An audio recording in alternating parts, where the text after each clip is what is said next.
శ్రీ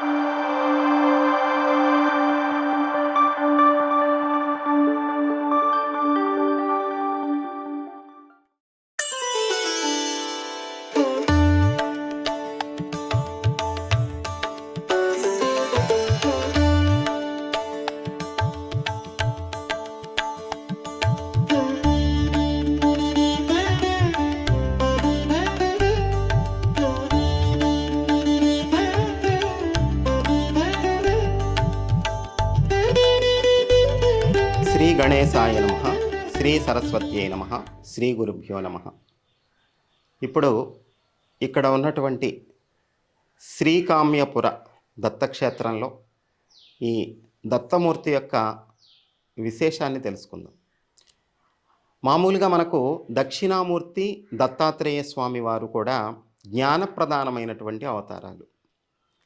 అందున విశేషంగా ఇక్కడ దత్తాత్రేయ స్వామి వారు ప్రతిష్ట చేసినటువంటి రోజు, అది మనం తలవని తలంపుగా స్వామివారి యొక్క దివ్య ప్రేరణతో ఒక ముహూర్తం నిర్ణయింపబడింది.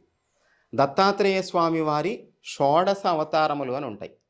ఆ 16 అవతారాలలో దత్తస్వామి జ్ఞానసాగరుడుగా ప్రకటమైనటువంటి పుష్యశుద్ధ దశమి రోజున 2016 మార్చి 18వ తేదీన ఇక్కడ స్వామివారి యొక్క ప్రతిష్ట జరిగింది.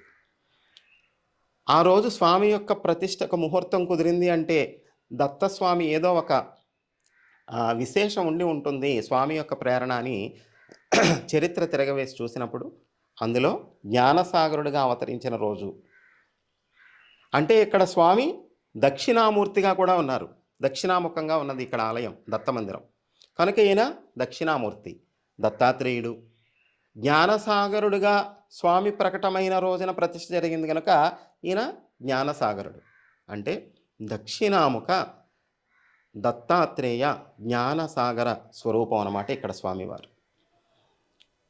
కమలాసనంలో కూర్చొని ఉన్నటువంటి స్వామి యొక్క స్వరూపం. మామూలుగా అమ్మవారు కమలాసనంలో కూర్చుంటుంది. అంటే ఇక్కడ స్వామిలో అనఘాంబ కూడా ఉన్నదన్నమాట. అనఘా సమేత దత్తస్వామిగా మనకు ఇక్కడ కమలాసనంలో స్వామి కూర్చొని ఉన్నారు. ఇది ఇక్కడ దత్తాత్రేయ స్వామి వారి యొక్క విశేషము.